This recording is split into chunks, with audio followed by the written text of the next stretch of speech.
મિત્રો વર્ષ 2026 વાર્ષિક પરીક્ષાનું અસાઇનમેન્ટ છે. એનું આપણે રોકડ બેનું રિવિઝન ચાલુ છે. એમાં 1 થી 3 સમ આપણે કરી નાખીએ છીએ. નંબર 4 શ્રી અરવિંદનો રોકડ અને વટાવ ખાનાનો રોકડ બે બનાવે છે. વટાવનું ખાનું અને રોકડ. આ વટાવ એટલે રોકડ વટાવનું ખાનું, વ્યાપારી વટાવ નહીં ધ્યાન રાખજો. બરાબર? તો તમારી પાસે પેપર સેટ ના હોય તો ક્વેશ્ચન છે એનો સ્ક્રીનશોટ બેટા લઈ લો વ્યવસ્થિત. ઓકે, સ્ટાર્ટ કરીએ. 25,000 રૂપિયા રોકડા લાવી ધંધો શરૂ કર્યો. ધંધામાં 25,000 રોકડા આવે છે. એમાંથી 5,000 બેંકમાં ભરી ખાતું ખોલાવ્યું. બરાબર? 5,000 બેંકમાં ભરીએ છીએ. પહેલા તો 25,000 રૂપિયા ધંધામાં રોકડા લાવે. ક્વેશ્ચન બેટા મેં લખી નાખ્યું છે, કોલમ બધું ડ્રો કરી નાખી છે આપણો ટાઈમ. તો ધંધામાં પૈસા આવે છે તો આ બાજુ લખાય, જાય તો બે બાજુ. ખ્યાલ હશે બરાબર તમને. તો 1 એપ્રિલ 1/4 ધંધામાં આપણે 25,000 રોકડા લાયા. ધંધામાં રોકડા પૈસા લાયા છે, માલિક પૈસા લાવે એટલે મૂડી ખાતે લખાય, મૂડી ખાતે. અને એ રકમ છે 25,000 રોકડા લાવે એટલે રોકડના ખાનામાં હશે 25,000 રૂપિયા. હવે ધ્યાનથી સમજો, બહુ સરસ પોઈન્ટ છે. 5,000 બેંકમાં ભર્યા છે. બેંકમાં પૈસા ભરીએ છીએ એટલે બેંક પૈસા લેનાર છે, બેંકમાં પૈસા આવે છે. આ બાજુ બેંકના ખાના લખાય પણ બેંકનું ખાનું નથી એટલે એન્ટ્રી નહીં. અને ધંધામાંથી 5,000 રૂપિયા બેંકમાં ભરી એટલે ધંધામાંથી 5,000 રોકડ જાય છે, જાય તો જમા બાજુ. અને જમાના કામ રોકડ ખાતે 5 આપણે લખીશું.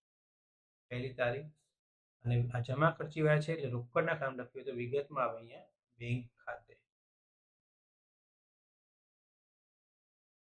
જમા ખર્ચી વ્યવહાર. Okay, next. ધંધામાં વધુ નાણાંની જરૂર હોવાથી મિત્ર પાસેથી 20,000 રૂપિયા ઉછીના લીધા. પૈસા લીધા એટલે ધંધામાં રોકડ આવે છે. આ બાજુ રોકડના ખાનામાં આપણે લખશું 20,000 રૂપિયા. કઈ તારીખ છે મિત્રો પાસે? 3જી તારીખ. મિત્ર પાસેથી લોન આપણે લીધી છે, બરાબર? અને મિત્રનું નામ છે સચિન. લખશું 12% લોન છે એટલે લખશું 12%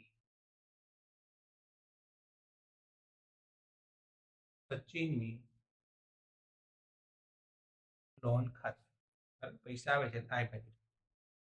હવે ધ્યાનથી સમજો, હજી લોન લીધી છે એટલે અત્યારે વ્યાજ ગણવાનું. 3/4 ભાગની રકમ બેંકમાં ભરી. 20,000ની લોન લીધી એનો 3/4 ભાગ. કેલ્ક્યુલેશન બતાવતો. 20,000ની આપણી જે લોન હતી એનો 3/4 ભાગ. 20,000ને આપણે 4 વડે ભાગીશું અને 3 વડે ગુણશું એટલે 5×15 થશે. અને 4 વડે ભાગીને 5 આવશે.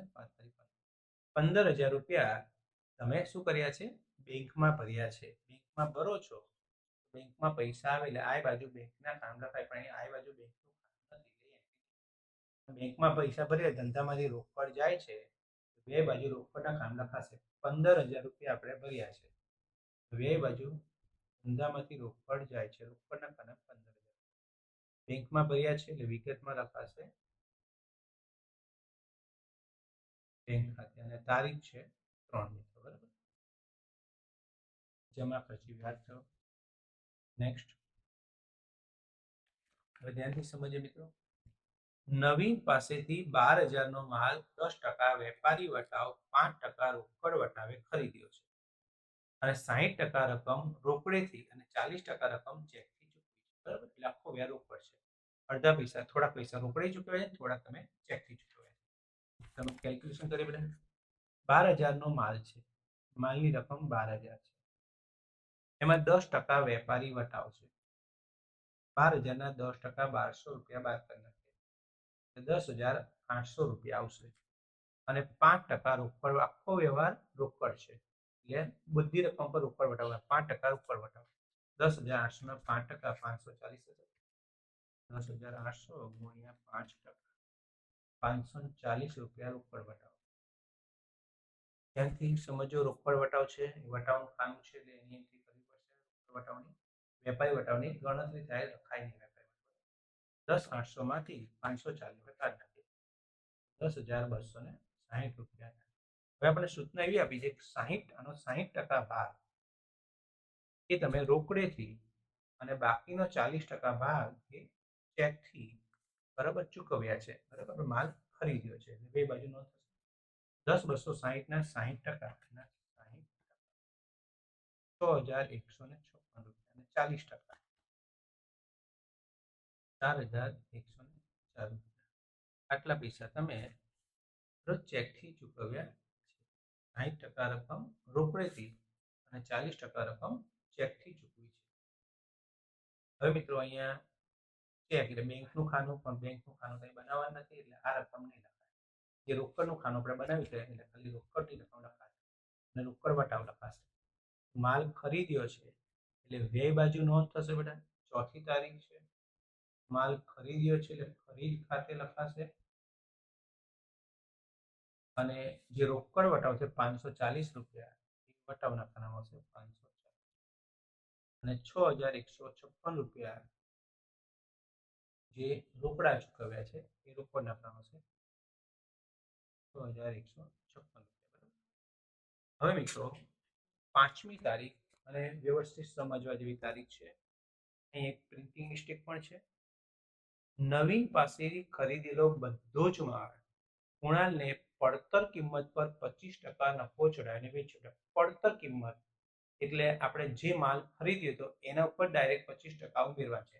નવીન પાસેથી ખરીદેલો બધો જ માલ, નવીનનો વ્યવહાર 4મી તારીખનો છે. 4મી તારીખનો વ્યવહાર આપણી પાસે અહીંયા છે કે 4મી તારીખે આપણે આ માલ વેપારી વટાવ બાદ કર્યા પછી જે રકમ હોય એ માલ ખરીદ્યો કહેવાય. તો 10,800 નો માલ આપણે ખરીદ્યો હતો.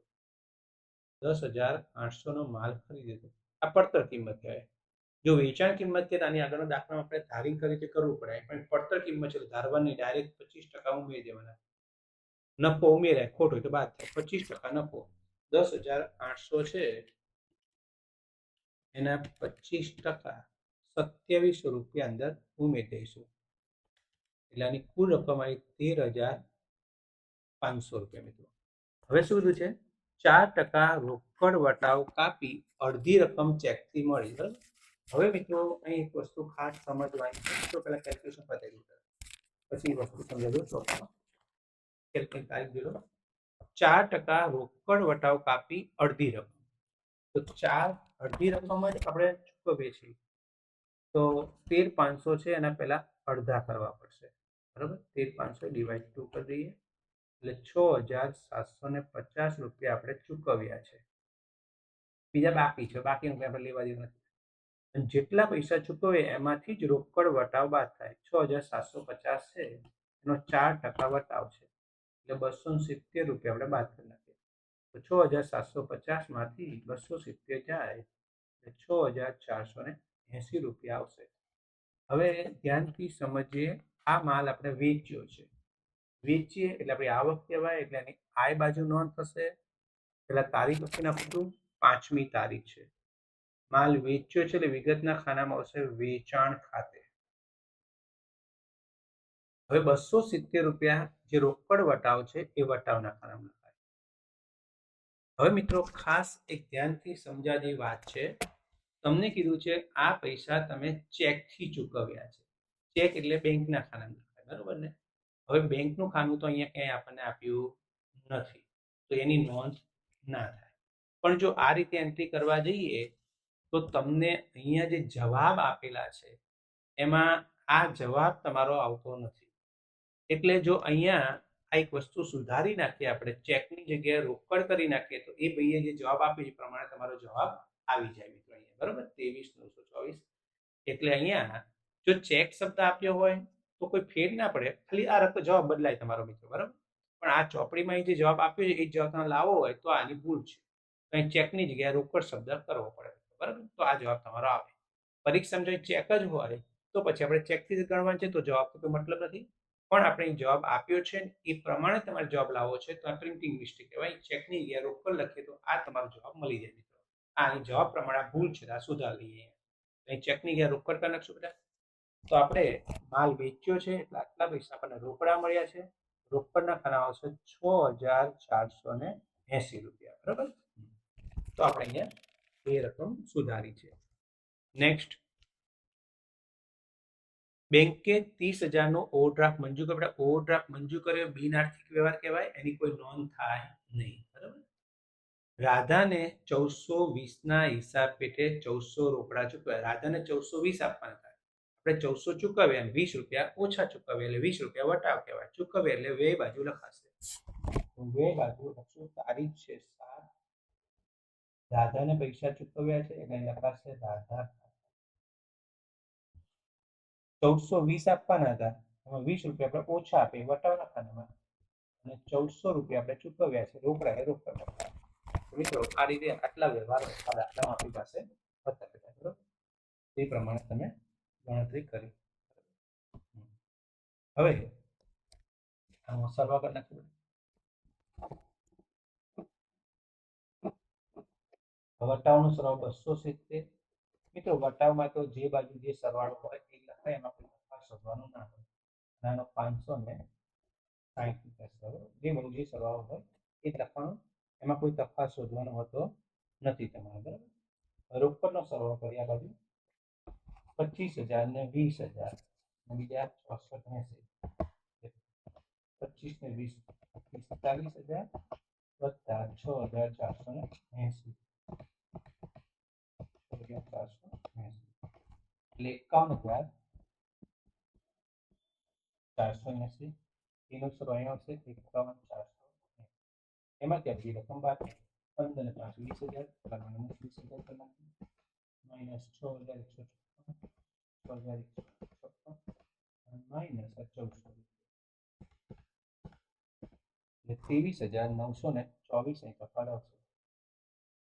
23,924 આ તફાવત આવે એને શું કહેવાય?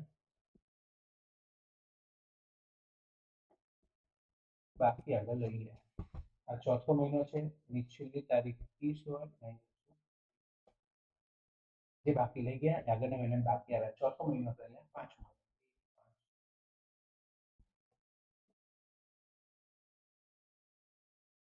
બાકી આગળ લાવીએ જે રોકડના ક્રમ છે 23,900. મિત્રો આ આપેલ વટાવ ઉધાર છે, એમાં છે મળેલ વટાવ બરાબર. વટાવનો બાકી 270 અને આ જે વટાવ છે જેમાં 560 એની બાકી હતી તેમાંનો વટાવ મળેલ ઉધાર છે આપ્યો. તો આ એક ક્વેશ્ચન હતો મિત્રો. કેલ્ક્યુલેશન જેની ગણતરી જોડે સ્ક્રીનશોટ લેજો અને પછી આજે સમ આપણે કર્યું છે એનો ફરી સ્ક્રીનશોટ લઈ લેજો. Thank you very much.